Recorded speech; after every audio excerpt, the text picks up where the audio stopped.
बिस्मिल्लाहिर्रहमानिर्रहीम अस्सलामु अलैकुम रहमतुल्लाह। मरियम नवाज़ और स्पीकर पंजाब असम्बली के दरमियान जो इस वक्त लड़ाई पड़ी हुई है, वक्ती तौर पर इसमें पैचअप करवाने के लिए, वक्ती तौर पर इनके दरमियान एक सेटलमेंट के लिए कोशिश की गई है और इनकी मुलाकात करवाई गई है। लेकिन ये मुलाकात नाकाफ़ी है, ये बात आपने जहन में रखनी है। आप इस मुलाकात के अंदर जानी होने वाली तस्वीर को चेक करें, आप वो वीडियो देखें, तस्वीर देखें जो मुलाकात की जारी की गई है, जो मुलाकात के हवाले से रिलीज़ की गई है। अगर आप उसके अंदर बॉडी लैंग्वेज को देखें, आपके सामने सारी हकीकत खुल जाएगी, पूरा का पूरा मंजरनामा खुल जाएगा जो आगे होने जा रहा है। और पिछले हफ्ते 10 दिन से, बल्कि ये मामला पिछले 1-2 महीने तक चले जाता है। मामला कहाँ से शुरू होता है? मामला असल में शुरू होता है, देखिए, अब दोनों में से किसी एक को तो जाना पड़ेगा। वक्ती तौर पर सेटलमेंट नवाज शरीफ ने बीच में मुलाकात करवा के, स्पीकर पंजाब असम्बली मलिक अहमद ख़ान के साथ मरियम नवाज़ की मुलाकात करवा के इन्होंने ये पैगाम दिया है कि सब अच्छा है, मामला ठीक हो गए हैं, मसले वाली बात ही कोई नहीं, प्रॉब्लम कोई नहीं है, सब कुछ ठीक हो गया है। लेकिन असल प्रॉब्लम अब शुरू हुआ है। वो कैसे? अब आपने इसको समझना है, आपने डॉट्स को कनेक्ट करना है। पहले इसके बैकग्राउंड को थोड़ा सा समझ लें, फिर आपको पूरी कहानी, पूरा मंजरनामा जो इस वक्त सीन क्रिएट हो चुका है, वो सारा समझ आ जाएगा। आपको पूरा मामला आपके सामने खुल के सामने आ जाएगा। आज से तकरीबन कुछ 2 महीने पहले ये असल में धड़े बने हुए हैं नून लीग के अंदर। एक ये मलिक अहमद ख़ान का, और मलिक अहमद ख़ान को सपोर्ट है असल में शहबाज शरीफ, हमजा शहबाज और इस्टेब्लिशमेंट की। इसी तरह से एक नवाज शरीफ का ग्रुप है जिसमें नवाज शरीफ, मरियम नवाज़ और बाकी उसमें उस्मा बुखारी, मरियम औरंगज़ेब।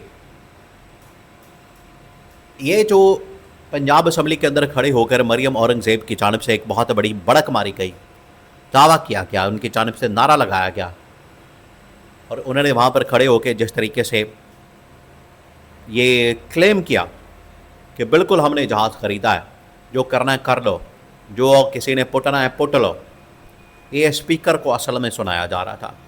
क्योंकि स्पीकर डायरेक्टली पंजाब गवर्नमेंट की परफॉर्मेंस के ऊपर, कारकर्दगी के ऊपर सवाल उठा रहे थे, उनके इंतज़ामी मामलात के ऊपर, उनके फाइनेंशियल मामलात के ऊपर, जहाज़ के ऊपर, बाकी जो पंजाब के अंदर पेश आने वाले स्कैंडल्स थे उनके ऊपर मलिक अहमद ख़ान की जानिब से बात की जा रही थी। ये हज़म नहीं हो रहा था, ये बात पंजाब गवर्नमेंट को हज़म नहीं हो रही थी, जिसकी वजह से मरियम औरंगज़ेब को उतार के तो उनके ज़रिए से ये पैगाम दिलवाया गया, अगर जहाज़ हमने ख़रीदा है तो बिल्कुल ख़रीदा है। तो ये मलिक अहमद ख़ान को पैगाम दिया गया, स्पीकर को। इसी स्पीकर के सामने मरियम नवाज़ को इस्तीफ़ा देना पड़ेगा, ये कह कर के मैं मरियम नवाज़ बतौर वज़ीर आला पंजाब इस्तीफ़ा देती हूँ। आज अगर मिनिस्टर्स लॉन्च किए जा रहे हैं, वज़ीर लॉन्च किए जा रहे हैं, मशीर लॉन्च किए जा रहे हैं, मरियम औरंगज़ेब, उस्मा बुखारी, बाकी MPS, speaker Punjab assembly Malik Ahmad Khan के ख़िलाफ़ एक दिन इसी तरीके से, क्योंकि स्पीकर के पास अपनी अथॉरिटी है, पावर है। देखें, ये जो इस वक्त सिस्टम है पाकिस्तान के अंदर, इसमें अगर गवर्नमेंट की जो सरबराही है, हुकूमत, एग्जीक्यूटिव, उसकी जो सरबराही है, वो अगर वज़ीर आज़म के पास या वज़ीर आला के पास होती है, तो जो असम्बली है उसकी सरबराही, उसकी लीडरशिप स्पीकर के पास होती है।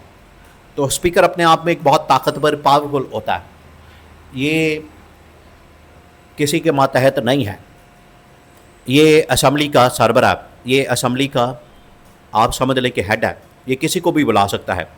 और मरियम नवाज़ बतौर MPA जवाबदेह है स्पीकर पंजाब असम्बली को।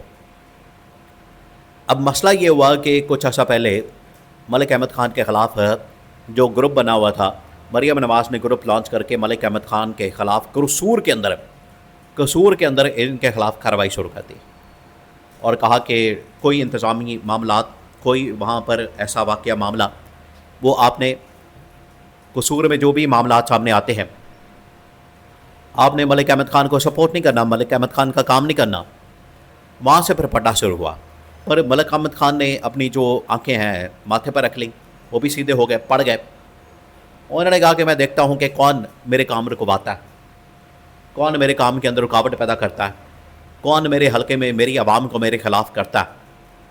यहाँ से लड़ाई शुरू हुई और फिर दे मार 4.5। फिर ये चलता चलता मामला अब पैचअप करवाने की कोशिश की गई है, लेकिन ये पैचअप वक्ती हुआ है, ये बात आपने जहन में रखनी है। ये पैचअप जो हुआ है इस वक्त मरियम नवाज़ की और स्पीकर की जो मुलाकात करवाई गई है, ये असल में एक वक्ती तौर पर पैचअप हुआ है।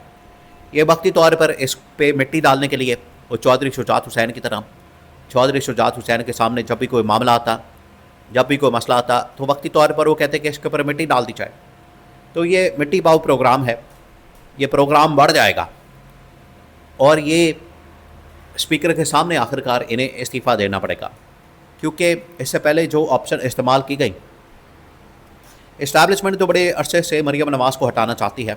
कभी लाहौर हाई कोर्ट के ज़रिए, कभी इलेक्शन कमीशन ऑफ पाकिस्तान वहाँ से डिस्क्वालीफाई करके जो इलेक्शन धांधली है उसको एक्सपोज करके, कभी लाहौर हाई कोर्ट के अंदर इनकी जो कारकर्दगी है और जो इनके स्टेटमेंट ऑर्डिनेंस और लॉज हैं उनको एक्सपोज करके, उनको सामने रख के।